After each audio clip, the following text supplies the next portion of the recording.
The first sign something had shifted came on a Wednesday morning that felt too quiet. You know that strange hush an office gets right before a storm.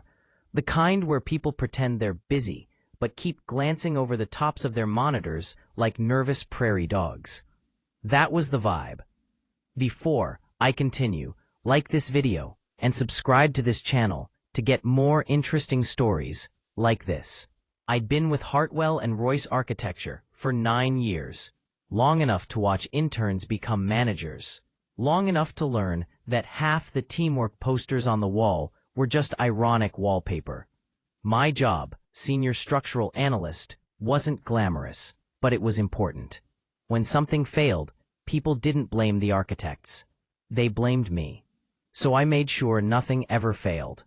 Anyway, that morning, I walked in with my usual black coffee, nodded to the receptionist, and noticed something odd. People avoided looking at me, not overtly, more like they were scared their eyes might accidentally make contact with mine, and some truth might spill out. Even Nora from payroll did a quick shuffle past me, clutching 2 manila folders to her chest like shields. And she was always chatty, always asking about my nephew, always offering me those awful store-brand cookies that tasted like sweetened drywall. I remember thinking, maybe they're just stressed, but deep down, I knew better. Offices have a way of whispering before they speak. When I got to my desk, I opened my laptop, waited for the endless corporate security checks, and took a sip of lukewarm coffee. The air smelled like yesterday's printer ink and someone's too strong vanilla air freshener, the usual. Then my phone buzzed. It was a company-wide email. Subject: immediate employee action required. From HR Department. Attachment: IMG 2103.png. Body: please review the following disciplinary update regarding policy violation. At first, I didn't think much of it. HR loved their dramatic subject lines. But something in my stomach tightened. I clicked the attachment. It was my photo. My ID badge headshot, slapped at the top of a document, stamped Policy Violation, Level 3, in angry red type. Reason: unapproved distribution of proprietary client files. Employee terminated. Do not rehire. Effective immediately. I froze. For a second, I swear I felt my pulse in my teeth. Terminated? For something I didn't even understand? And worse, the email had been sent to everyone. Every architect, every engineer, every intern, even external partners. My name had been turned into a neon warning sign overnight. For a moment, I didn't breathe. Not really. I just stared at the screen while the first few chat notifications buzzed through. What did Aaron do? This has to be a mistake. Bro really got fired for sharing files? HR moving mad again? I wasn't angry. Not yet. I felt hollow. The kind of emptiness that comes from realizing your reputation can be destroyed by a single careless click. I checked my project folders. Everything was exactly where I left it. I hadn't sent anything unauthorized. Ever. I was the guy who cited the policy manual in actual conversations. The quiet one. The just doing my job one. The kind everyone overlooked. My phone rang. Unknown number. I didn't answer. A moment later, I heard those quick, clipped footsteps approaching. Heels hitting tile with the confidence of a woman who thought she was untouchable. Dana Hawthorne, head of human resources. Her suits were always a little too tailored, as if she wanted to look carved out of authority itself. She walked like she owned the oxygen in every room. Aaron, she said, her voice smooth as polished stone. My office, now. People pretended not to look as I followed her, though their reflections in the glass walls gave them away. Eyes wide, curious, hungry. Dana's office smelled like lavender oil and expensive wood polish. Fake serenity. She gestured to the chair. I sat. She slid a paper toward me. Your termination notice. As you can see, the matter is closed. What did I supposedly leak? I'd asked, keeping my voice steady. Confidential drafts of the Bellingham project, she said, lips tightening. You emailed them to your personal address. No, I said quietly, I didn't. She gave a small rehearsed shrug. The timestamp indicates otherwise. Something in me snapped awake. Not anger, not fear, just clarity. Let me see the logs, I said. That won't be necessary, she replied. Her tone made it clear she expected compliance, not resistance. She'd already decided my role in the story. Villain.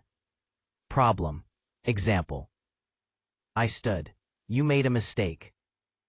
Her eyes flickered, annoyed. The decision is final. Security will escort you out. There it was. The sentence that broke something clean inside me. I wasn't escorted out, though. Because the moment she clicked into the system to pull up something else, she made a fatal slip.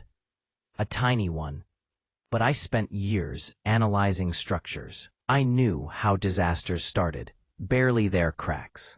She'd logged the termination action using the company's internal permissions tool, and she assigned herself as the approving manager on a file she should have never had access to. That was odd enough. But something else hit me. The Bellingham contract wasn't even under her department's jurisdiction. Only project management and executive leadership could approve those file transfers. Meaning, someone had used my credentials to send something, then blamed me. I walked out without another word, past the security guard, who looked at me like he'd been given half the story, and stepped into the cold outside air. I sat in my car for a long time, hands still on the wheel, breathing slow. I wasn't thinking revenge. I wasn't thinking anything that dramatic. I just wanted the truth. At home, I opened my personal laptop and logged into the company cloud. I shouldn't have been able to. But the beauty of incompetent HR is that they know how to fire people publicly, not correctly. My access was still half active. I checked the logs. The Bellingham files had been emailed out at 11:42 p.m. I was asleep, but the signature on them wasn't mine. Someone forged it. Someone used my digital ID. Someone set me up. I leaned back in my chair and let out a slow breath. There it was. The truth. Half-lit, ugly, undeniable. At 2:14 p.m., I got an email from Client Relations. Subject: Urgent inquiry regarding leaked draft. Body: We need immediate clarification about the unauthorized files sent from your account. The changes differ from the official plans. Please confirm your involvement. I read it twice, then felt the shift. This wasn't just an HR hit job. This was bigger. Someone had needed a scapegoat for a mistake they'd made, and they'd chosen me. I spent hours piecing it together.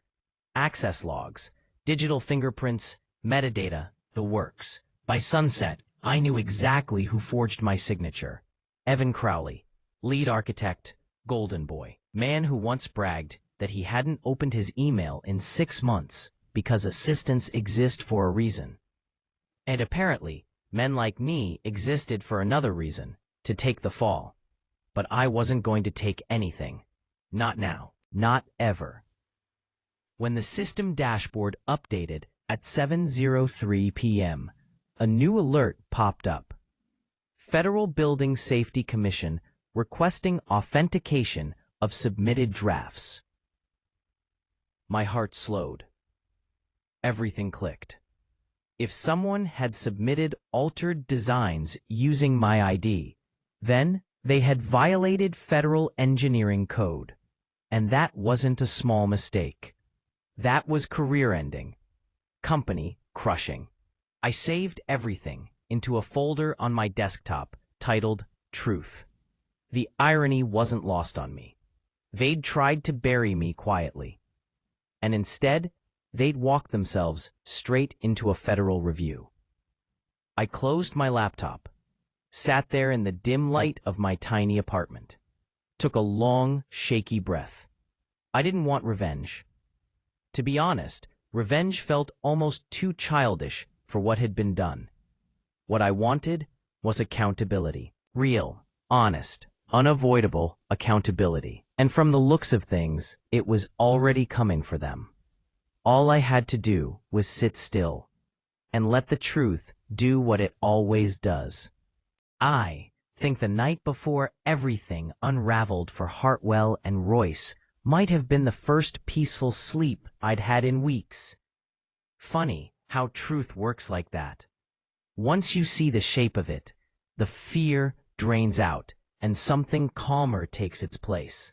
Not joy, not satisfaction, just a steady kind of certainty. I woke up a little after 6. The sky was still bruised with early morning blue, and the air coming through the window felt cold enough to sharpen a man's thinking. I sat with a cup of tea instead of coffee for once, staring at the folder on my laptop labeled Truth. The irony still made me shake my head. I didn't want theatrics. I didn't want some dramatic showdown in a boardroom where everyone gasped on cue. I just wanted the right people to see what had been done. And to be honest, maybe I wanted them to feel a little of what I felt that morning when the company broadcasted my so-called violation to everyone like a public hanging. By 8, I had my jacket on and my laptop bag over my shoulder. Not to march into the office like some vigilante, but because I had an appointment. When I walked into the lobby, the receptionist gave a polite but tired smile. I passed her my ID, explained I was there to submit documentation about potential design tampering involving a federally regulated project. Her smile dropped. Within seconds, I was escorted into a small conference room that smelled faintly of whiteboard markers and stale government coffee. 2 inspectors came in, middle-aged, serious-looking men with the weary faces of people who had seen one too many structural nightmares. I laid everything out: metadata, access logs, timestamps, email headers, the forged signature, the altered files. The motive stitched right through the middle. They didn't interrupt. They didn't doubt. They just took notes and asked simple, pointed questions, the kind that cut to the bone.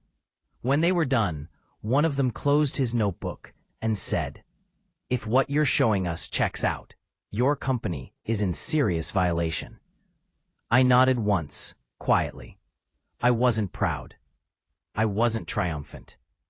I just felt done. They thanked me for coming forward and told me they'd follow up within a few days. But I already knew they wouldn't need days. The kind of evidence I'd submitted didn't wait politely. It kicked doors open.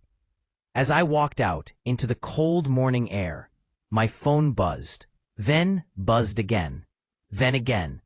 By the time I reached my car, I had 13 missed calls, 6 from unknown numbers, 4 from coworkers, 3 from the office landline, and 1 text from Marcus, my closest friend at the firm. "Brother, what did you do?" "The commission is here. Dana is losing her mind. Evan looks like he's seen a ghost. Call me."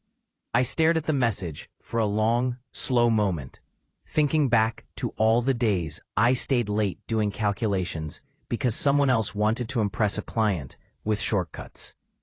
Thinking about how easily they'd thrown me under the bus without blinking. I got in my car and started the engine. For the first time in a long time, I didn't feel like prey. I drove to a quiet overlook by the river and parked where the water moved slow and heavy.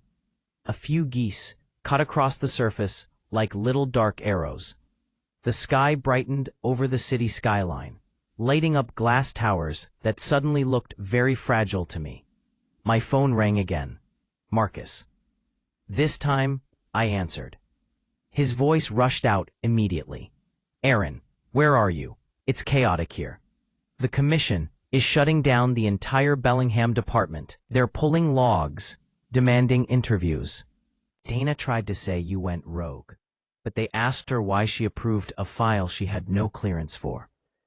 I could almost hear him shaking his head. "And Evan," he said, lowering his voice, "is in a conference room with them right now. He looks like he's about to collapse." I inhaled slowly. "So they figured it out." "Figured it out?" Marcus repeated. "They're practically dissecting it. You need to come in, clear your name officially." I hesitated. Not because I was afraid, but because I knew walking back into that place would feel like stepping onto the ashes of my own funeral. But maybe that was the point. "I'll be there," I said. The drive to the office felt strangely calm, like walking into a museum of something already dead. When I stepped inside, the energy had completely flipped. Yesterday, people avoided my gaze. Today, they couldn't stop staring. Some looked relieved. Some looked guilty. A few stepped aside instinctively, as if making space for someone who suddenly mattered. Security didn't stop me. HR didn't approach me. No one dared. Marcus met me near the elevators, chest heaving slightly like he'd run halfway across the building. "Man," he said, grabbing my shoulder, They know everything." He led me to one of the executive conference rooms. The blinds were half drawn, light cutting across the table in uneven stripes. 2 federal inspectors sat at one end. At the other, arms stiffly folded, was Dana. Her face was pale, controlled, but her eyes flickered like a trapped animal. Before I sat, one of the inspectors gestured toward an empty chair in the center. "Mr. Hale, thank you for providing the documentation. We've reviewed it." I nodded once. "I'm here to answer anything you need." They asked their questions. Not many. Mostly clarifications. My answers were simple because the truth tends to be. At one point, they asked Evan to join the room. He walked in looking smaller than I'd ever seen him. Shoulders hunched, hair a mess, hands trembling like he'd been wrung out. He couldn't meet my eyes. When one of the inspectors asked him directly whether he altered the Bellingham drafts and used my credentials to send them, he didn't deny it, not even slightly. He just broke. Right there, in front of all of us. He stammered about deadlines, pressure, mistakes he'd hoped no one would notice, how he panicked and sent the wrong version and used my ID because Aaron is meticulous, so no one would question it. Hearing it aloud didn't make me feel vindicated. If anything, I felt a dull, heavy ache. How simple it had been for him. How casually he'd thrown away my integrity like waste paper. The inspectors scribbled notes. They didn't look surprised. People in their line of work rarely are. Dana, though. Dana was shaking with anger. At first, I thought it was at Evan, but then I realized her fury was directed at me, as if I had ruined her life by refusing to play the scapegoat quietly. When the inspectors dismissed Evan, he shuffled out like a man who'd glimpsed the end of his career, maybe even more. They turned to Dana next. "Ms. Hawthorne," one inspector said, "we'll need a full explanation for why you approved a document you were not licensed or authorized to access or sign." Her jaw clenched. "I was told it was routine."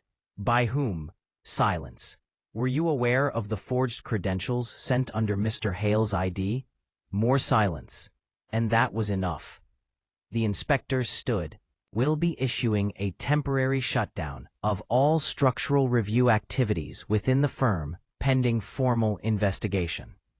Dana exhaled sharply, like someone punched the air out of her. The meeting ended. The inspectors left. Executives whispered in corners. Chaos fanned through the hallways like smoke. I stepped out into the corridor, and suddenly, everyone was looking at me differently. Not with pity, not with suspicion, more like respect, and maybe a little fear. Marcus walked beside me, quiet for a long moment, before saying, "So, what now?" I think that was the first moment I actually let myself breathe fully. "Now," I said softly, "I'm going home." Just like that. I smiled a little. Just like that. Because revenge had already happened, and I hadn't lifted a finger harder than clicking save. I walked out of the building, into the afternoon light. The air felt softer than it had in weeks. Lighter. Birds wheeled overhead. Cars drifted past without the frantic rush of earlier hours. As I crossed the street toward the parking lot, I spotted Evan standing alone near a bench, staring at the pavement like it might swallow him whole. He looked up when he saw me. His face crumpled. "Aaron," he whispered, I'm so sorry." I believed he was, but sorry didn't rebuild my reputation, or undo weeks of whispered rumors, or take away the gut punch of being treated like a liability by people I trusted. Still, I nodded. Not forgiveness, not approval, just acknowledgement. Then I walked on. In the car, I sat for a moment before turning the key. I didn't feel triumphant. I didn't feel vengeful. I just felt free. And sometimes that's the deepest form of revenge. Not carrying the weight of what they did, while they're still drowning in the consequences. I drove off, letting the city fade behind me, thinking maybe it was time to start something new. Something built honestly. Something no one could take from me with one forged email. Maybe that was the real ending. Or maybe it was the beginning. To be honest, I didn't care much either way. All I knew was that the truth had done its work, and I didn't need anything more.